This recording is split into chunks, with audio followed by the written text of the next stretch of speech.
boa noite, internauta.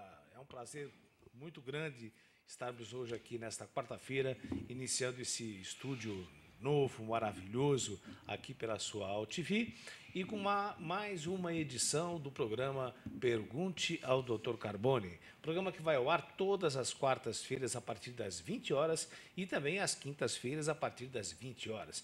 E já queria começar cumprimentando o Dr. Carbone.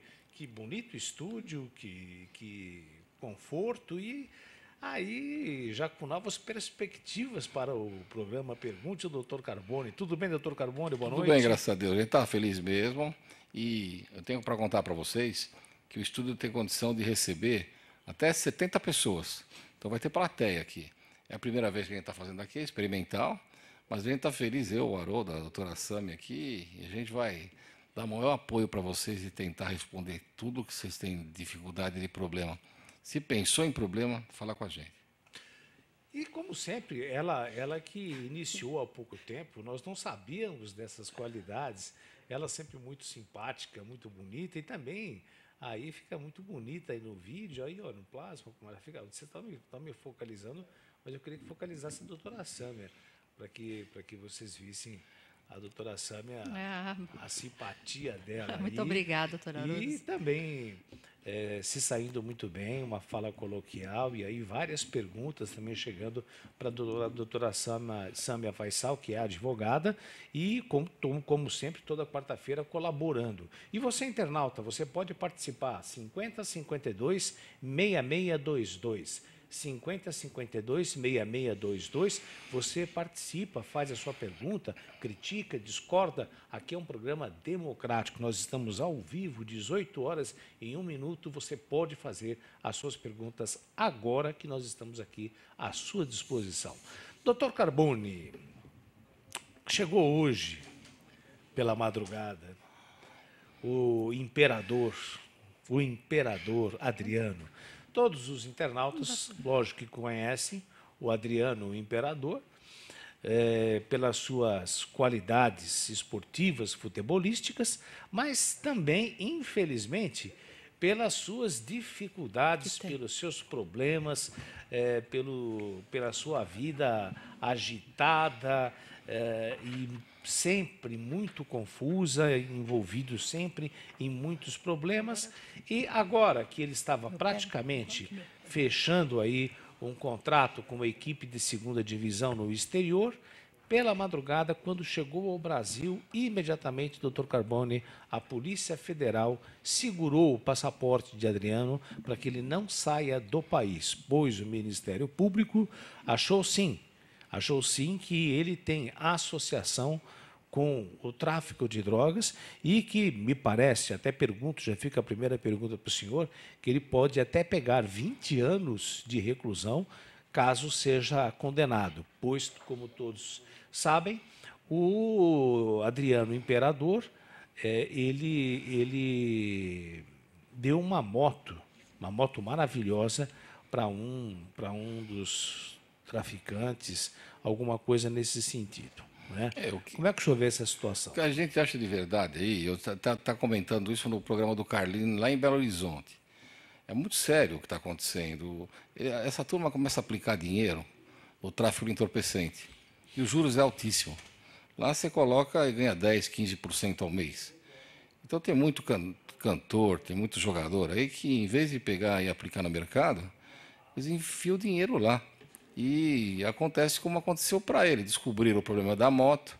A mãe dele falou que não sabia para quem ele passou, que era analfabeta, mas é estranho como é que ela passa uma moto caríssima daquela para um traficante. E eu acho que a moto é só o fio da meada. Na verdade, ele deve ter muitas outras situações que eles devem ter apurado. E a pena dele pode ser de 20 a 30 anos, porque o negócio é sério, é associação ao tráfico de entorpecente. E uma pessoa notória como ele aqui nunca devia participar de uma malandragem dessa. Mas, de qualquer forma, eu acredito que ele não vai poder voltar a viajar, vai perder aquele emprego e provavelmente vai ser decretada a prisão preventiva dele. É só questão de tempo. E só lembrando, viu, doutor Carbone, que alguns jornais na Europa publicaram a ação da Polícia Federal, dizendo que o jogador está impedido de sair do país Isso já correu o mundo. Uma situação muito delicada para ele, não é, doutora Sâmia? É delicada mesmo, porque parece que até já retiraram até o passaporte dele, né? Foi. A Polícia Federal A Polícia já Federal retirou, já retirou o passaporte, então ele não dele. tem mais condições nem de sair mais do Brasil.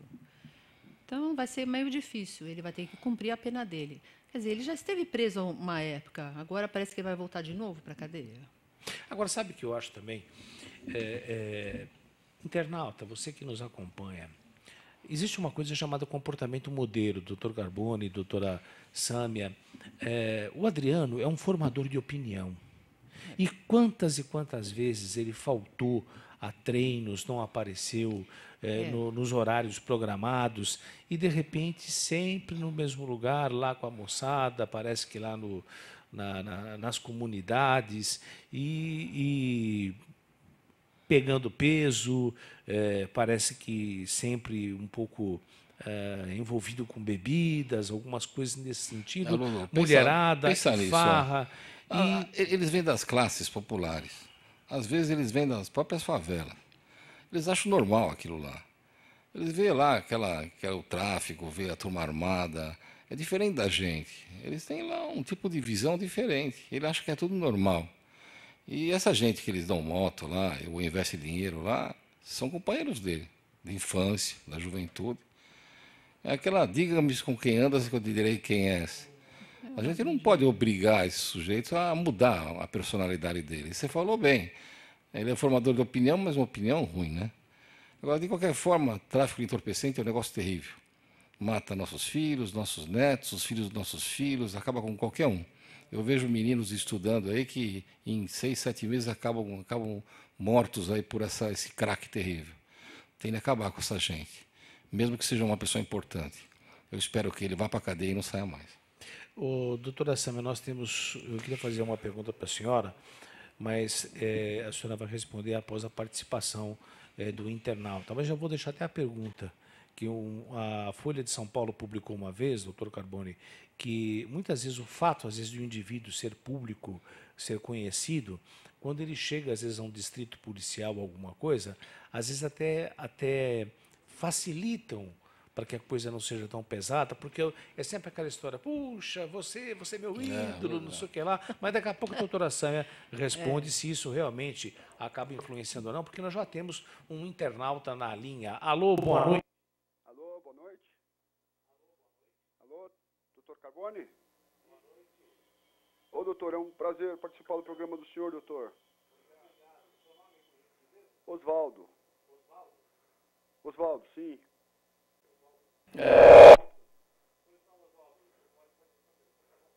Doutor, eu sou aqui de Beraba e vi que o senhor vai ser o novo advogado do goleiro Bruno.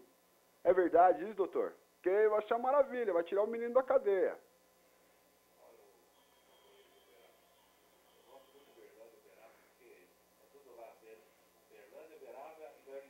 Belo Horizonte.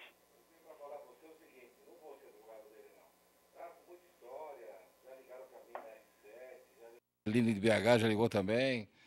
Estão dizendo que os advogados dele saíram fora e estão cogitando eu e o Marco Antônio, aquele advogado moreno importante lá de Belo Horizonte. Mas eu não fui contatado, não. Só tem conversa. Diz a lenda que sábado ele vai dar uma entrevista e vai contar quem serão os novos advogados. Parece que ele pôs para fora o Simin e outra turma. Brigaram com a noiva dele, a esposa dele agora. A dentista? A dentista, é. E estavam cogitando o meu nome e o nome do Marco Antônio, mas eu não acredito, não. Eu também não iria aceitar. Então tá aí, Osvaldo. É Osvaldo, né? Pelo que eu entendi, Osvaldo. Doutor Carbone está dizendo aqui, ao vivo, que não vai ser o advogado do goleiro Bruno. Obrigado pela sua participação, tenha uma boa noite. Você também que está querendo participar, 50 52 6622, estamos ao vivo. Você faz uma pergunta ao Dr. Carbone, tanto é que o programa Pergunte ao Dr. Carbone. Aqui também na parte central da mesa, a doutora Sâmia faz sal também à sua disposição.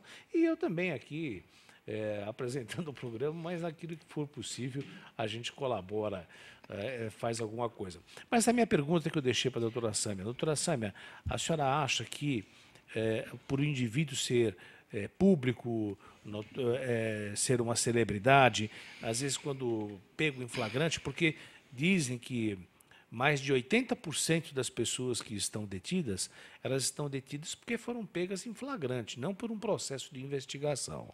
Então, eu queria saber da senhora o seguinte: a senhora acha que tem realmente uma influência quando vai um sujeito lá que joga com a camisa 9 de um grande clube no Rio de Janeiro, de um grande clube aqui de São Paulo, de um grande clube em Porto Alegre, e de repente é pego mais ou menos em flagrante numa situação, chega numa delegacia, às vezes há uma flexibilidade, porque eu sou seu fã, adorei aquele gol que você fez. Acontece verdade. isso, doutora Eu Sandra? acho que sim, viu? Eu acho que a mídia aí, ela influencia muito, sabe? E aí todo mundo fica perguntando, bate aquelas fãs na porta da delegacia, fica vibrando pro seu fã e fazendo um monte de coisa.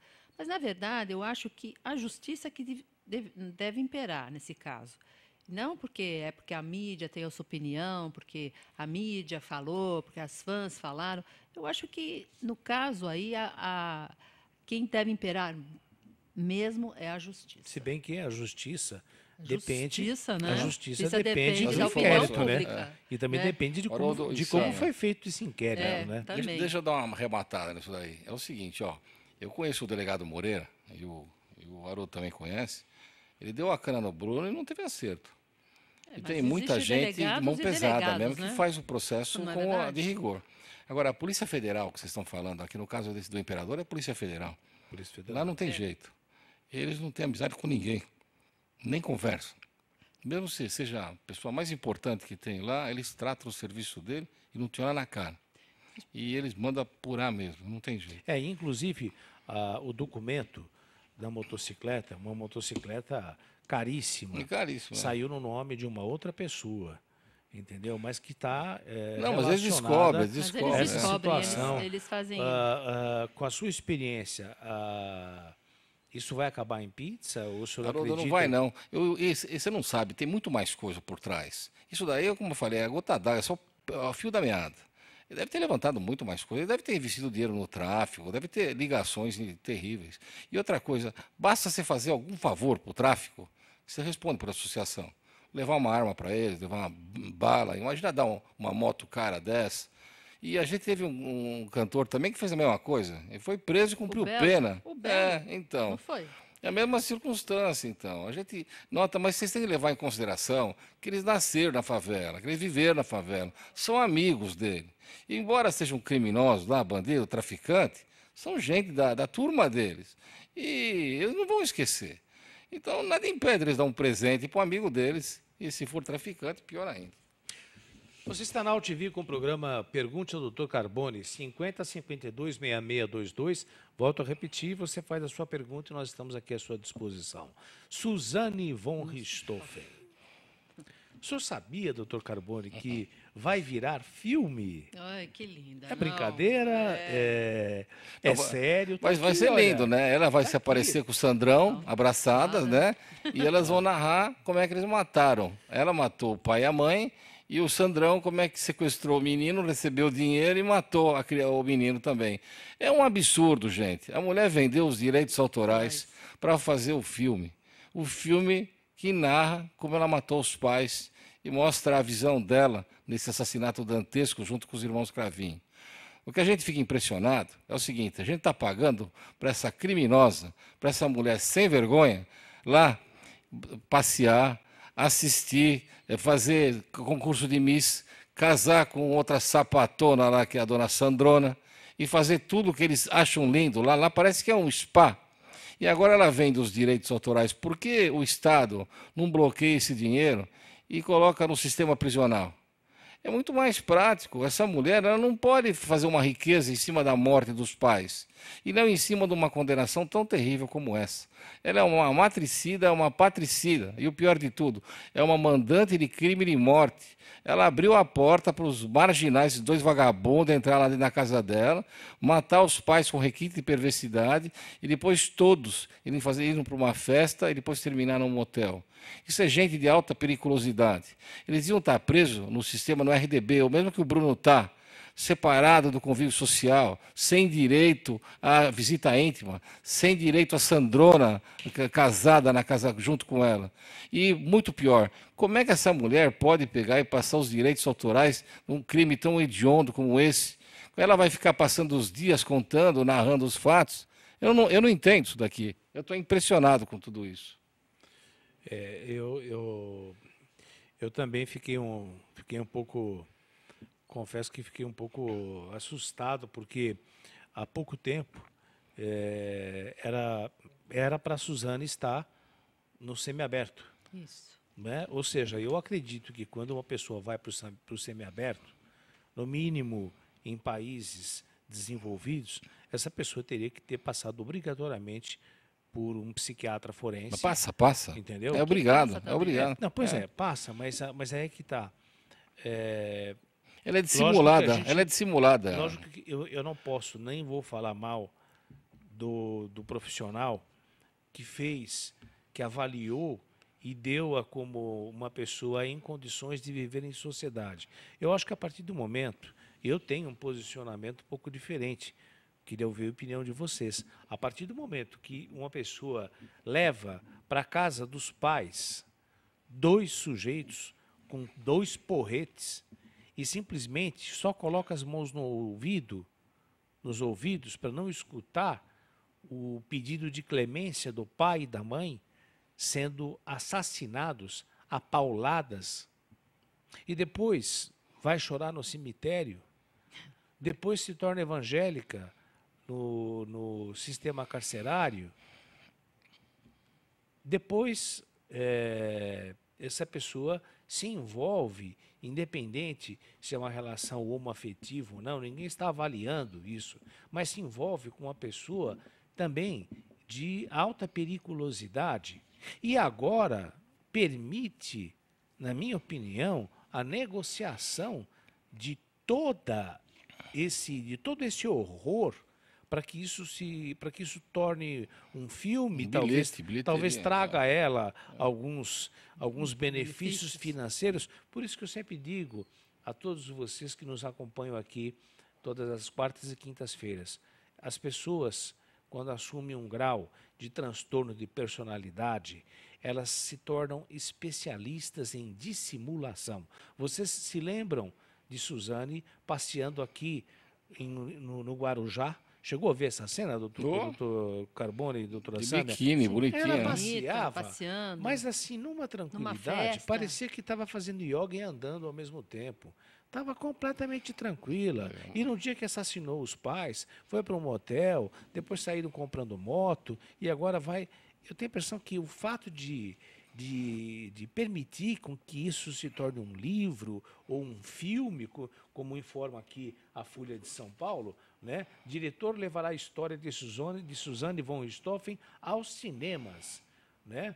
Mas, Haroldo, isso daí não é uma história, isso é um crime horroroso, hediondo. Agora, crime você falou uma real, coisa né? importante. Esse é um fato real. Mas olha, a culpa de verdade ela ir para o semiaberto, ter deferido, foi da juíza. Aquele psiquiatra forense, o doutor Palombo, ele fez um laudo que mostrava que essa mulher não tinha as mínimas condições de sair de lá do regime fechado. Devia ficar no fechadíssimo. E por muito tempo. Exato. Ele fez. Você acredita que ela declarou nulo o laudo dele e aceitou os argumentos da direção lá da casa e passou ela para o semiaberto. Agora, essa menina é tão dissimulada que, como ela ia casar com o Sandrão, e ele está em cana, e ele perdeu o semiaberto também porque ele bateu lá num guarda, ela foi lá e pôs a culpa no advogado, que inclusive esteve aqui. Coitado, o doutor, como é que é o nome? Doutor Nassib. Disse que ela não tinha dado poderes para ele pedir essa mudança. Então ela é conveniente. Quando ela quiser, ela vai. E ela sabe muito bem que agora está fazendo esse filme, vai ganhar uma grana violenta, e já está preparando o pé de meia dela para quando ela for para o semiaberto de verdade, provavelmente fugir. Porque além da conta que ela quer ir para o exterior, quer morar em outro país. Então o perigo da gente é dar condições para uma mulher dessa sair. O semiaberto é uma prisão sem grades, permite que a pessoa vá trabalhar fora e depois continue fazendo esses crimes tão terríveis como esse. Nós devemos levar em consideração, sabe aquele menino que matou o casal de namorados? Como é que era o nome, o Haroldo? Era menor de idade. Ele está preso até hoje. Ah, o Champinha? O Champinha. Então ele está preso. Por que ele está preso até hoje? Porque o pai da menina se tornou, acho, deputado federal, a mãe também. E eles têm força lá de conseguir laudos que mantém ele numa espécie de regime fechado. Então ele na verdade, já devia estar solto, que ele não podia passar dos 21 anos preso, mas ele continua. Agora, eu não entendo como essa marginal, essa assassina aí, ela tem condição de dizer quando ela quer passar para o semiaberto. Agora, doutor, eu vou aproveitar que agora que já passou as eleições, o senhor pode se sentir mais à vontade e dar a sua opinião, que o povo tanto gosta, porque o senhor tem uma fala que vai direto com a necessidade do internauta. Posso tentar. Se não fosse a comoção social, doutora Sâmia, o Champinha estava na rua. Se não fosse pela comoção também social, a Suzana von Richthofen também já estaria fora. Agora, o juiz pode, como fez no caso do Champinha, né, se estender, e ele tem essa prerrogativa de poder estender e fazer com que o sujeito permaneça encarcerado, porque realmente o crime que esse sujeito cometeu, esse Champinha, dificilmente esse sujeito ele se recupera. Nós não conhecemos pessoas com esse grau de maldade que se recupera. Agora,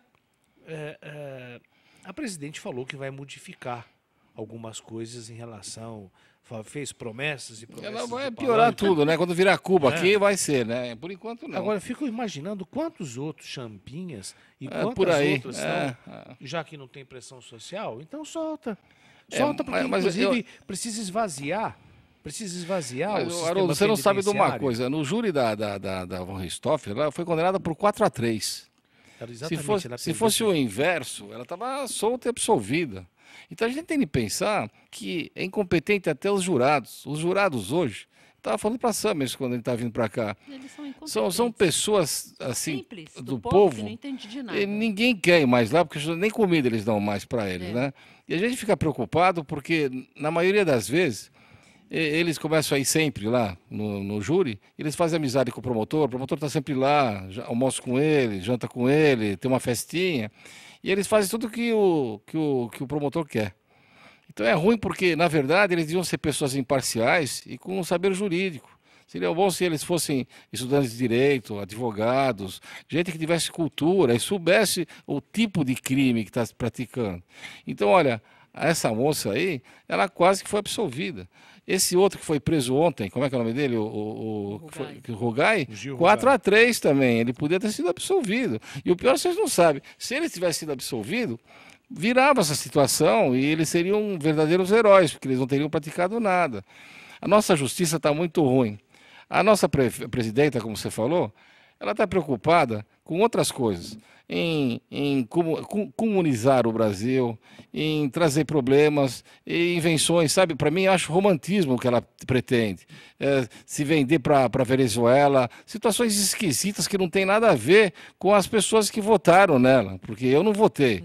Mas querem, mas na verdade eles querem fazer mais ou menos como São Paulo. Se você notar São Paulo aqui, você fica com medo. Agora, tem aqui uma novidade que eu, por exemplo, não sabia. A ex-estudante de Direito, ela pegou 38 anos e 6 meses de reclusão. Os irmãos Cravinhos cumprem pena no regime semiaberto. Desde então, causam comoção todos os passos de Suzane, 31, como disse, que no mês passado abriu mão da herança dos seus pais. Seu casamento com uma colega de presídio, condenada por sequestro e morte de um adolescente, foi tema nacional. Haroldo, ela não abriu mão coisa nenhuma, é mentira, Ela já perdeu. Isso daí se chama ingratidão no Código Civil. Quando você mata alguém, Ou se não, chega assim um pai te faz uma doação em vida e depois você quer pôr no asilo, quer jogar ele na rua. Então isso chama ingratidão. Se anula a doação, ou se ela mata como ela matou, ela perde o direito da herança. Fica tudo pro irmão dela. E outra coisa, ela é mentirosa, porque ela já tinha aberto mão antes do julgamento. Para tentar se absolver, quase que ela conseguiu, 4-3, ela entrou com uma petição lá na época, lá para o juiz do inventário, dizendo que ela não queria mais fazer parte do inventário. Tem aqui um tuiteiro, o Eliseu, ele pergunta para o senhor o seguinte, doutor Carbone, se ela abriu mão ou, por ter cometido esse duplo homicídio, a lei não permite. Ela é mentirosa, ela não abriu coisa nenhuma. É. Ela fala isso de boca cheia para fingir. Mas olha, então, ela tentou fazer isso antes de ser condenada, ela fez uma petição abrindo mão, porque aí ela podia, porque ela não estava condenada ainda. E depois ela tentou pegar a parte dela, ela viu que ia perder, ia passar vexame, então ela entrou de novo com outro pedido de abrir mão, mas eu duvido. E ela quer porque quer. Além da conta que ela tem a avó dela que banca ela, não acredita que ela matou os pais e que dá dinheiro para ela, ela não come nem a comida da cadeia, ela come comida especial, que a avó paga. E essa sapatônica lá, a Sandrona, vive na escola dela.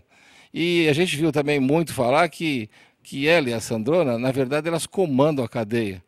Ela se junta com a bandida mor da cadeia para poder fazer parte do mando. Então ela é dissimulada. Ela manda, mas finge que não manda, porque ela está ligada na pessoa. Você, como psicólogo, deve entender esse tipo de procedimento dela.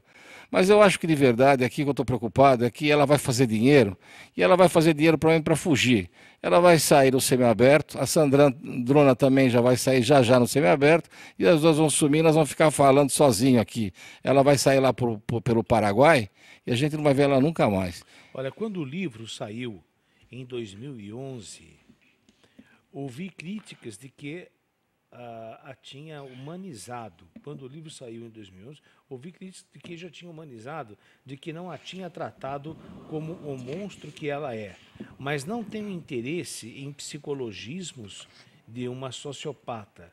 Já Groenstein diz que o seu interesse é justamente o suspense na psicológico. História, né? É na história. Ele gosta de explorar o limite além das almas humanas. Quer dizer que já existe na realidade... Já existe, na realidade, um livro da história dela, não é isso? Se não me engano, existe um filme antigo que é igual, parecido. Esses filmes. Não, mas aí eles estão falando que ela está vendendo os direitos para uma filmagem, é diferente. Agora, eu não vi esse livro, não. Não tenho notícia, nem ia ler esse, né? Não tem notícia desse livro. Pode ser. Vamos... Mas que tem um filme antigo, que eu não me veio o nome agora... parecido com esse aberrações, tipo de aberrações com uma criminosa dessa natureza aí, é normal. Agora, o estranho é se juntar uma assassina de pais com uma sequestradora que mata a criança que ele sequestra mesmo recebendo, e as duas vão para o semiaberto, e nós aqui que estamos aqui na rua, como é que ficamos, hein? E nossas famílias? Sabe o que eu fico pensando?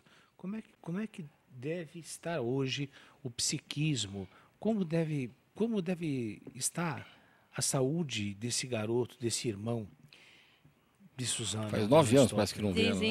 Dizem que faz 11 anos que eles não se veem. Mas ela já solicitou, sim, ela já mostrou interesse em ter um contato com ele, em conversar com ele, mas ele se recusa, não é isso? Mas você sabe qual seria a situação aqui? Parece que já teve um tempo uma briga. Se ele morrer, brigaram. Aí é assim, a herança vai para ele. Aí se ele morrer, a herança volta para ela. Porque ela não matou ele. Então, o rapaz corre um perigo terrível. E pode não ser dela, mas pode ser do Sandrão ou da turma dela. Então dá medo isso daí, dá medo, é terrível. Agora, doutor Carbone, eu não ia falar, mas eu vou dar uma agulhada assim. Tem uma pessoa na televisão que gosta de ir para frente dessas casas onde ocorreram essas desgraças pavorosas e fala: eu estou vendo, eles estão ali na sala. Estou vendo, eles estão ali na sala.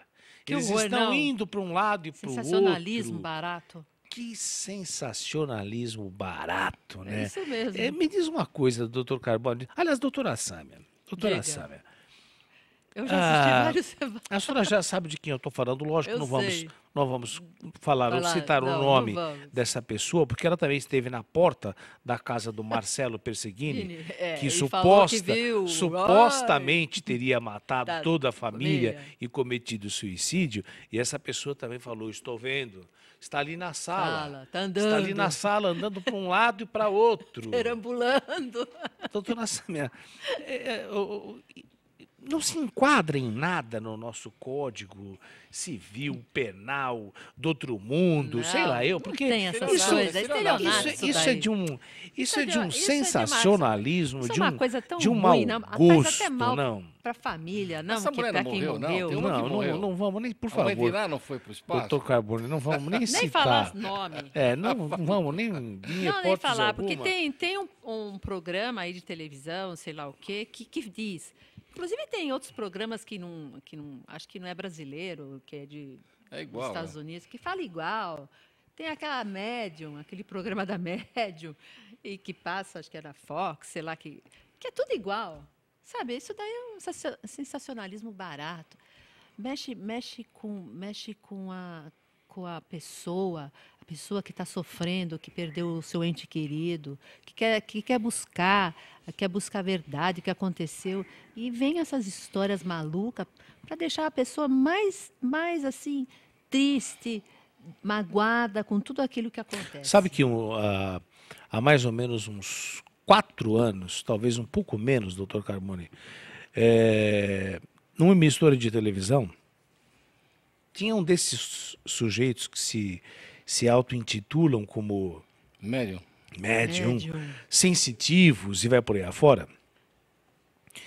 E esse sujeito, que graças a Deus faz tempo que ninguém o chama para a televisão, ele teve a ousadia de dizer o seguinte: vocês que gostam do rei Roberto Carlos, vocês que são fãs, procurem assistir e procurem comprar os CDs tudo o mais rápido possível, porque a minha percepção não é boa do caso.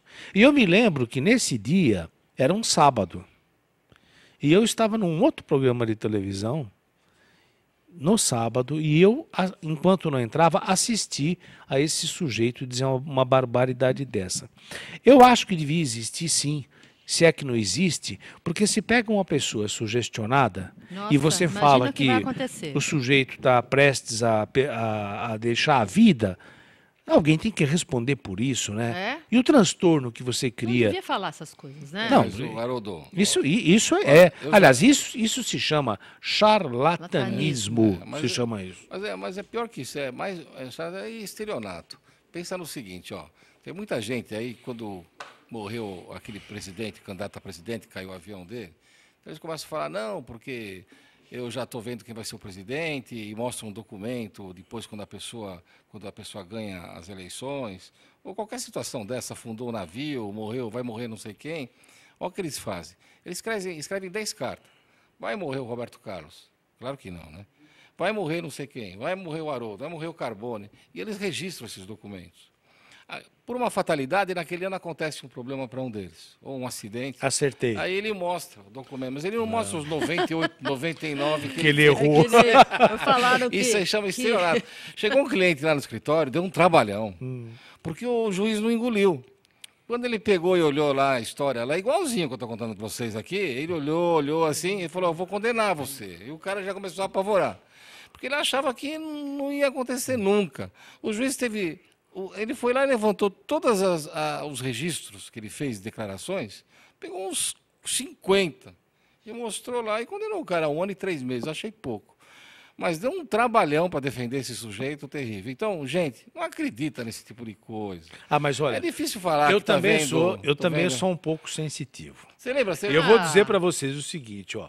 Daqui, hoje é dia 5 de novembro, é isso? É. Daqui para o final do ano, uma catástrofe vai acontecer. Vai. Sim, E uma quem pessoa sabe? muito importante Vai morrer. vai morrer. Vocês querem ver como eu acerto? Quem sabe? Vamos ver. Antes de passarmos para o próximo assunto, que envolve o goleiro Bruno, eu queria rapidinho um comentário Dr. Carbone e da doutora Samia Faisal a respeito de hoje a greve dos ônibus, que durou cerca de 2 horas e pouco, uma greve pacífica e que tinha como principal objetivo reivindicar a segurança. Apenas lembrando que recentemente um motorista, numa dessas ações criminosas, de estar se incendiando o ônibus, são 114 ônibus já até agora. 200 e poucos, 241. Já passa de 200? Não, só esse ano. E, infelizmente, um motorista morreu e, em outras situações, vários ficaram feridos, mas num desses últimos, olha, gente, o motorista morreu. Como é que o senhor vê? Do corpo queimado. E outra coisa, doutor Carbone, o senhor acha que isso é somente a ação da facção criminosa ou a população também está se manifestando através do fogo? Nós temos duas situações aqui. Eu tenho um caso lá no escritório, mais ou menos era da época que a gente estava no programa junto, no outro programa lá. E é um rapaz que dirigia um ônibus e ele passou mal e bateu com o ônibus em algum lugar e as pessoas mataram ele lá. Acharam que ele atropelou alguém, qualquer situação dessa natureza. E a viúva está desesperada. O que a gente nota de verdade é que esses ônibus passam à noite sem segurança nenhuma. Eles são assaltados direto, gente, direto. Entra lá um sujeito lá, mete uma arma, assalta o motorista, assalta o cobrador, põe fogo no ônibus. Então eles estão em desespero. Transporte é para a população. O prefeito devia colocar um policial armado em cada ônibus. Não interessa quanto custa. Interessa que precisa. Se tivesse lá um policial no fundo do ônibus lá armado, eu tenho certeza que não ia acontecer isso aqui, ou um casal de policiais. É segurança pública. Podia fazer isso nas madrugadas, nos horários de pico, nas horas que entra muito dinheiro lá dentro, porque a catraca não é só enfiar passe lá, pega dinheiro. Agora, doutor também. Carbone, tem o seguinte, eu sei, doutora Samia, eu quero deixar uma pergunta no ar, para a doutora Samia. A revista Veja colocou que essas manifestações de fogo em barricadas em estradas, queimando ônibus, isso não é apenas do crime organizado. Seria uma forma também do povo estar se manifestando através do fogo com o Planalto. A senhora responde logo após atendermos mais um internauta. Alô, boa noite. Boa noite, doutor Haroldo. Boa noite. Com quem eu falo? É Paulo. Você podia falar um pouquinho mais alto, por gentileza? É Paulo que está falando. Paulo, pois não, Paulo, sua pergunta? Doutor Carbone. Doutor Carbone, eu sou motoqueiro há muito tempo. Eu comprei uma moto importada, eu não consegui pagar nem a segunda prestação e já fui roubado num semáforo. E eu estou com um problema que é o seguinte, o seguro não quer pagar o roubo aí, porque eu fiz no nome da minha esposa, e porque ela não tinha restrição, eu fiz o seguro no nome dela, agora eles não querem pagar. O que eu posso fazer? Ô Paulo, é o seguinte, ó, você está contando para mim que você comprou uma moto pesada, deve ser uma cara, na segunda prestação roubaram a moto. Você fez seguro, e como você tem restrição no seu nome, o segurador não aceitou, você fez o nome da tua esposa. Isso. E agora eles não querem pagar o prêmio. Isso. Bom, a primeira situação que eu acho, Haroldo, o caso de morte em moto é igualzinha de ônibus. Só que os motoqueiros não têm para reclamar. Hoje eles nem param mais a moto, eles já dão um tiro na tua cabeça, aí você cai e eles pegam a moto. O que eles querem é vender as peças. Essas motos, que nem a do Paulo aí, são caríssimas.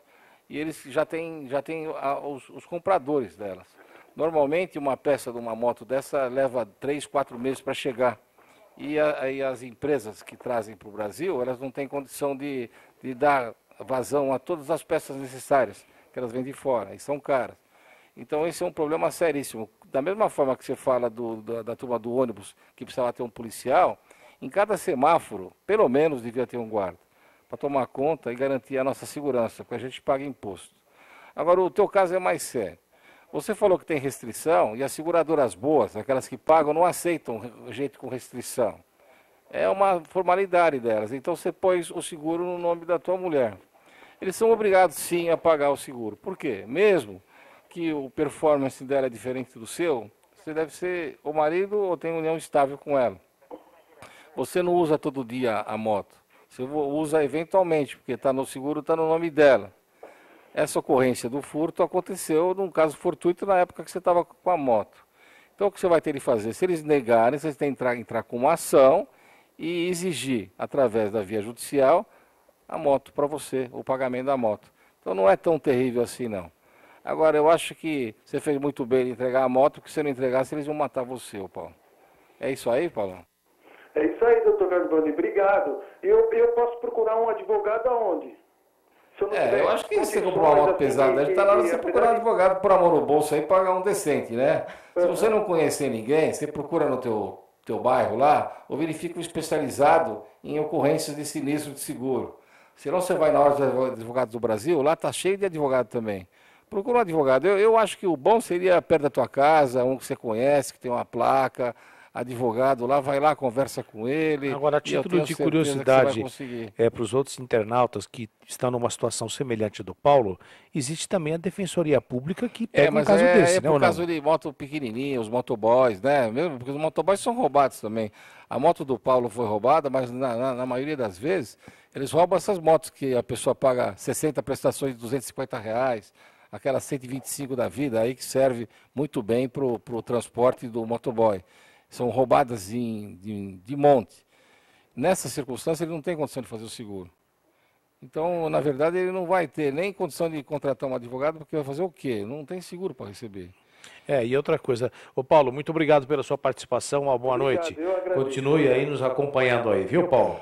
E para você que está nos acompanhando, você que está sintonizando agora, você está na AltV com o programa Pergunte ao Dr. Carboni. E você participa agora ao vivo, são 20 horas e 40 minutos, através do telefone 5052-6622. Você pergunta e critica, discorda, estamos aqui ao vivo, de forma democrática.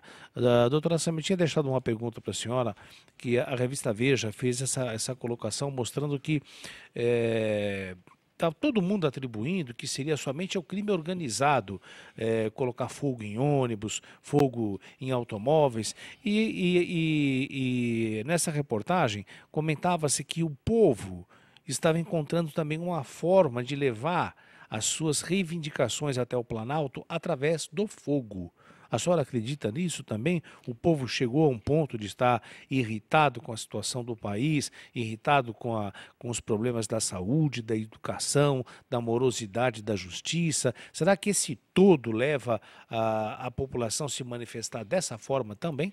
Sim, eu acho que a população, elas estão muito, vamos falar o termo certo, cansados, né, de todas essas coisas, tanto do problema de saúde, quanto o problema na parte de habitação e de tudo mais, de trânsito e tudo mais. E parece que eles agora reivindicam colocando fogo, fazendo barricadas de fogo. E a gente vê isso daí, é muito comum. Inclusive fizeram isso uma vez na frente do Planalto, né? Fizeram e teve um problema muito sério lá, chamando a nossa presidenta para tomar uma atitude, e ela não apareceu, lógico que ela não foi, e por causa de um problema de saúde, se não me engano, um negócio de um hospital que a pessoa morreu, que não foi bem atendida. Bom, só que para finalizarmos o assunto Susana von Richthofen, que nós demos uma interrompida para atender o internauta, doutor Carboni, delicada essa situação, está aí a matéria da Folha de São Paulo, que vai virar filme, o senhor é a favor, contra, só para a gente fechar o assunto. Eu não estou a favor nem contra, eu acho que é um absurdo deixar uma pessoa ganhar dinheiro atrás das grades.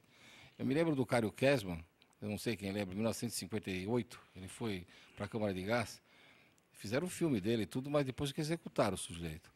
Eu acho importante para ela aqui, ela devia estar no regime diferenciado, no RDB, ela e o Sandrão. Elas demonstram que elas não têm condição nenhuma de viver na sociedade, elas são um perigo. Elas vão fazer dinheiro, aí elas vão para o semiaberto e vão fugir. E eu acho que vai ser uma vergonha para o Brasil e vai fazer uma falta de segurança muito grande para o povo brasileiro. Eu não gostaria de saber mais no futuro de uma sequestradora hedionda sequestrando nossos filhos junto com a von Richthofen. São duas bandidas. Os cravinhos estão no semiaberto, mas eu fiquei sabendo também que eles perderam uns benefícios porque eles pisaram na bola. estavam de castigo, não sei se continuam. Mas também é gente perigosíssima. Eu acho que deviam fazer um exame na cabeça desses 4 marginais aí, inclusive a Sandrona, e deixar elas presas que nem aquele menino que você falou, aquele bandido lá que mesmo depois de maior, o Champinha, saiu. Existem certos tipos de crime que ou se executa a pessoa e aqui não se admite, ou é uma espécie de prisão perpétua. Eu acho que é o caso dessas marginais aí. Eu acho perigoso dar dinheiro na mão desses marginais. E eu acho que esse sujeito que vai fazer esse filme aí também, na verdade, ele vai fazer o quê? Que situação ele vai ensinar como se mata os pais, ou ele vai ensinar como é que se sequestra uma criança e depois mata? Então, eu acho também que isso aí não devia servir de pedigree para nenhum tipo de filme. Sabe devia uma ser coisa proibido. que eu também gostaria de colocar aqui, doutor Carbone, o senhor deve se lembrar, doutora Sâmia também, que o maníaco do parque, depois de todas aquelas atrocidades, quando preso, ele recebia muitas cartas, ele chegou até a ter É envolvimentos. verdade, ele né? casou, né? E todo mundo ficava perguntando, e foi feita uma pesquisa, não é de forma generalizada, mas uma das situações que faz com que as pessoas, as mulheres no caso, fossem e ficassem atraídas e mandassem cartas e cartas para ele, é porque uma parte expressiva dessas mulheres tinham uma fé muito grande e achavam que o poder do sangue de Jesus, de Deus, e com elas, seguindo a palavra, poderiam mudar a vida de um sujeito daquele. Haroldo. Eu pergunto para o senhor e para a doutora Sâmia também, será que todo esse glamour aí, e vocês sabem que Suzana Ristoffen, por um bom tempo, ficou pregando o evangelho também lá dentro do presídio. mentira, que Evangelho, bandido, nada. né? Ficou pregando o evangelho. E namorou Ou com a- seja, ele namorou com a mulher lá. existem aqueles que são inocentes, que acham que vão recuperar, Porque o sangue né? de Jesus tem poder. e existem aqueles, né, que também é muito comum num presídio, você virar evangélico. Né? Todo mundo no presídio é Mas é santo. diferente, Haroldo. E diz que ela tem um comportamento maravilhoso. Estava dentro lá em da Taubaté essa semana, e aí o diretor da cadeia mostrou para mim todos os presos assistindo o evangelho lá. É bonito, mas é que eles não têm o que fazer. Eles ficam na cela deles, ou é cana, num certo horário. Lá eles tinham a possibilidade de estar se preparando para a primeira comunhão. Imagina, aqueles assassinos lá se preparando para a primeira comunhão. É um negócio lindo, comunhão não sei do que, né?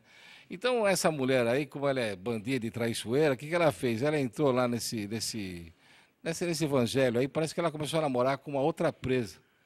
É um negócio lá do outro mundo. Mas eu acho de verdade o seguinte, enquanto eles estão presos lá, pelo menos eles não criam problema. Eu só fico preocupado que eles fazem Miss Polícia, Miss Bandida, a mulher mais bonita presa, e fazem festa. Gente, eles estão cumprindo pena. Ela matou o pai e a mãe dela dormindo na cama. Ela não devia ter perdão nenhuma, ela devia ficar pelo menos 30 anos na cadeia. Essa Sandrona é um perigo. Imagina a mulher na rua, já deram o semiaberto para ela, ela voltou.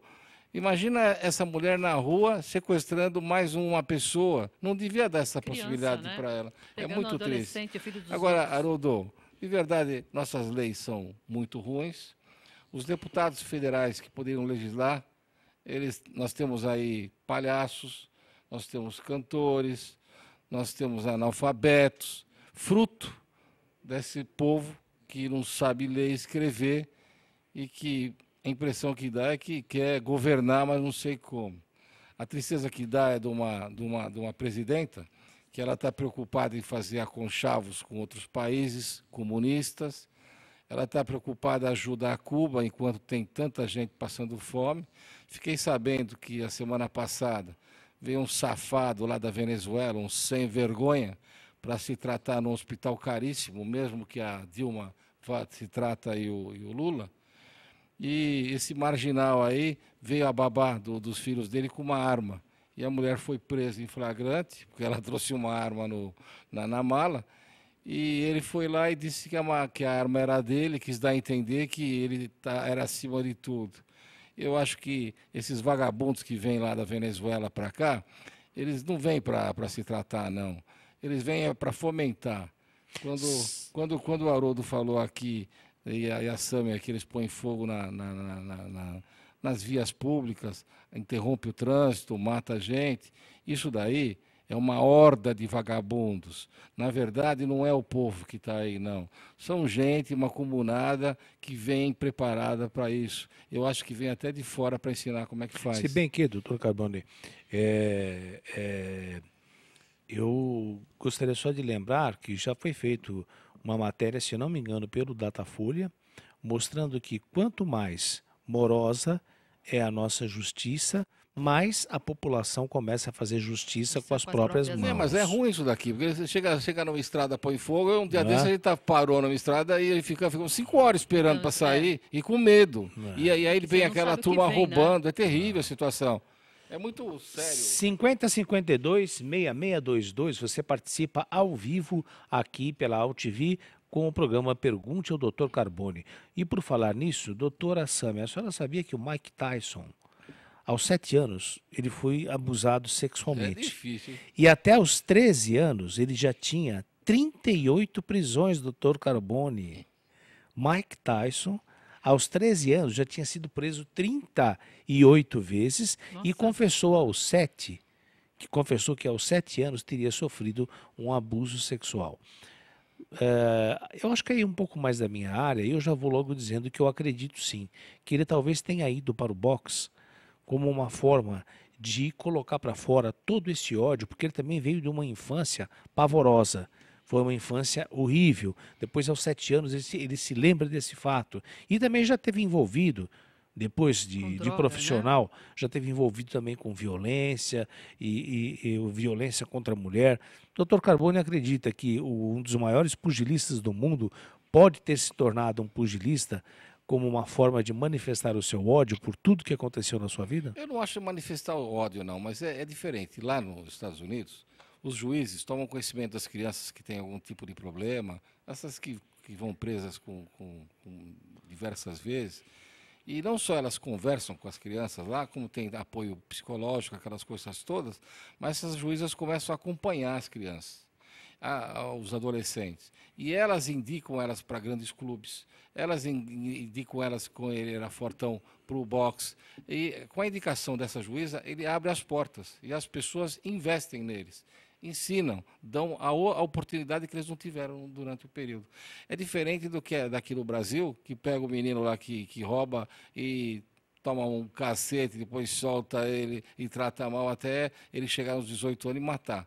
Lá é diferente, lá eles tentam ressociabilizar, eles levam as crianças, os adolescentes, para ver como é que é o sistema carcerário, como eles vão sofrer, mostra toda a situação e tentam reabilitar essas crianças. Mas tentam dando condições. E está cheio de clube grande lá que tem essas crianças lá, ou os adolescentes, cuidam deles e depois são grandes pugilistas como ele. Eu não acredito que seja o ódio.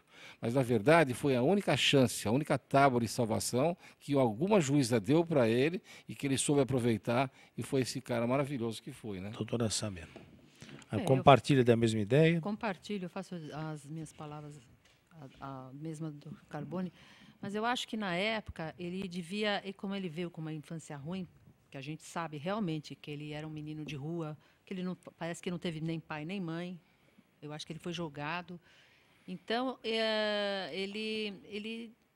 depois ele teve essa como fala, assim, teve essa oportunidade de ter esse para lutar boxe, para ele começar a ter uma vida melhor, mais digna, certo?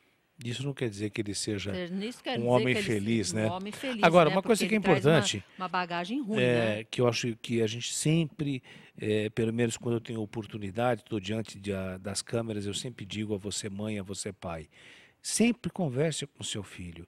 Deixe claro, você não deve entrar no carro de ninguém que você não conheça, não entre na casa de ninguém que o papai e a mamãe não conheça, e muito menos você não deve permitir de jeito nenhum que mexam no seu pipi ou no seu bumbum. É só a mamãe que pode fazer isso.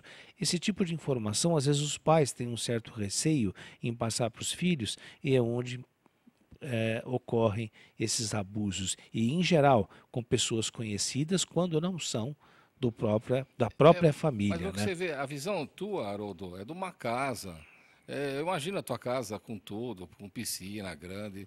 Agora, leva em consideração que eles são favelados. Eles moram têm em essa verdadeiras cultura. pocilgas. Quando sai o pai e a mãe para trabalhar, as crianças ficam lá sozinhas. Chegam Mas, os me marginais do desculpe, lado. não pense que a pedofilia só acontece Mas nas é que- camadas da mas é o periferia, que mais não. dá, viu? É o que mais dá. Eu já vi pessoalmente isso daí. Quanto mais simples, com mais humilde, as crianças na rua lá, é difícil. Olha, um pai que está lá vai deixar acontecer um fato desse aqui, vai deixar passar em branco. Eu acho, Haroldo, de verdade, é que, coitadas, as mães saem para trabalhar, são domésticas, ficam lá o dia inteiro. Então a criança vai crescendo, vai ficando mocinha, tem os tarados da vida, tem a parte ativa e tem a parte passiva nessa situação. E para isso nós temos leis rígidas e leis que põem na cadeia mesmo os tarados, as sem vergonhas, e aqui a gente chama de estupro de vulnerável. Então, na verdade, é o seguinte, ó. Viu maltratar uma criança, viu um adulto com aquele olhar assim de... Vocês sabem aquele olhar, e perto de uma criança, avisa a polícia. Porque, olha, tem de prender um sujeito desse. E também Porque ficar é atento muito às triste. mudanças, Atento. às mudanças de comportamento de uma criança. Uma criança que de repente passa a ficar muito dependente de pai e mãe, começa a chorar quando o pai e mãe vão sair de Tem casa. medo, né? Essas mudanças bruscas de comportamento valem a pena ser investigadas. Como nós Também estamos chegando aí, quero só pois dar não. uma opinião. Também não é só de rua ou alguma coisa, também dentro das escolas. Eu acredito que tem muita criança que é violentada pelos próprios colegas mais velhos, Ah, sim. sabe? Então, Sim. não é só, que nem você falou, que é só os meninos pobres. Também as crianças Não, violentadas eu dentro da falei, própria escola. não foi o contrário. Então, Foi o doutor Carbone. Eu que disse que isso está Desculpa, mas em todas as eu camadas acho que sociais. todas. Amanhã nós vamos estar aqui novamente, e aí eu acho que a gente vai ter um pouco mais de tempo, porque o caso Bruno aí está cheio de perguntas para o doutor Carbone, então eu sugiro que a gente passe o caso Bruno para amanhã, Claro, ok? sem dúvida. Porque Ok. é extenso. Mas como nós ainda temos alguns minutinhos, eu queria ouvir do doutor Carbone e da doutora Sâmia. Caso Joaquim, segundo a Folha de São Paulo, completa um ano sem provas para julgamento de casal. O sumiço e morte do menino Joaquim Ponte Marques, de 3 anos, completa um ano ainda com perguntas a serem respondidas pelas autoridades e que atrasam o julgamento dos principais acusados pelo crime, a mãe e o O pai. padrasto. Doutor Carbone. O padrasto está preso, tá guardado desde a época, eu acho perfeito. A mãe ainda se tem dúvida da participação dela, embora o Ministério Público tenha certeza que ela participou, e o juiz também, ou a juíza, quer prender ela de tudo que é jeito. Foi marcado realmente prazo para ouvir as testemunhas, eu acho que essa semana estão ouvindo. A defesa dos dois tentou soltá-los com habeas corpus por excesso de prazo na formação da culpa, e a gente está notando que o processo está andando, eu acredito que até o ano que vem eles irão para a júri. Na verdade, eles estão respondendo por homicídio triplamente qualificado, um negócio muito sério. Doutora Sâmia, como é que a senhora vê essa situação? Eu vejo Um ano sem provas para julgamento. Não, sem provas eu não acho que não existe provas. Já fizeram até perícia e tudo, e tudo indica que é o pai, a mãe e o padrasto que fizeram isso daí. Tem que esperar o julgamento. A senhora Quem quer dizer está que fazendo, quem existem está querendo, indícios de provas Ela quer ou condenar existem os dois, provas? Por ela, condena os Eu dois. condeno os dois. Nós- Porque eu acho fiz que um a mãe, júri- eu no fiz um júri caso, em Minas é Gerais. omissa e o padrasto... Eu fiz um júri em Minas, igualzinho, eu absolvi a mãe e ela queria me bater. Ela e o Eu promotor não junto. queria que Pelo ela, porque amor de eu Deus. achei que ela foi omissa. Eu fui brigar com o promotor público. Bom, eu não sou advogado, mas só para dar aqui a minha pincelada, eu também acho que isso não é mais presunção, aliás, indícios de provas. Meu Deus do céu, achou-se a cova, sabe-se que foi teve jogado provas, no teve. corpo do garoto, É. foi jogado ácido. E que ele tomou injeção, parece que de insulina a mais. Um dos culpados foi lá e falou, tá aqui. Enfim, se isso não é prova, como é que isso pode ser indício de prova? Eu não entendo. O que eu entendo é que esse é o nosso Código Penal e essas são as brechas da falam, lei né? que fazem do Brasil um dos países com maior índice de criminalidade e um índice enorme, enorme. Para cada 10 homicídios, apenas um é solucionado. E quando é solucionado, porque realmente houve uma prisão em flagrante e não por uma investigação. Eu gostaria de agradecer mais uma vez a sua presença, internauta, e aí 30 segundinhos para as considerações finais, doutor Carbone e doutora Sâmia. Por favor, Sâmia. Eu agradeço a todos hoje. Nós hoje estamos nesse belo espaço aqui, né? Ótimo para todos. Espero que semana que vem tenha, ou a mesma manhã, nós tenhamos telespectadores aqui, né? Sentados aqui com a gente. E quero agradecer a presença tanto do Dr. Haroldo quanto do Dr. Carbone. E desejo ao internauta uma boa noite a todos. Um abraço a todos também, um abraço para a Tânia, um abraço para a Ângela, minha filha, meus netinhos, e até amanhã, se Deus quiser. E eu gostaria de mais uma vez agradecer a você, internauta, que nos acompanhou até esse momento, e conto com a sua audiência, e você pode telefonar e participar ao vivo. Amanhã estaremos aqui às 20 horas com mais uma edição do Pergunte ao Dr. Carbone aqui pela AltV. Tenham todos uma boa noite e muito obrigado, e até amanhã, se Deus quiser.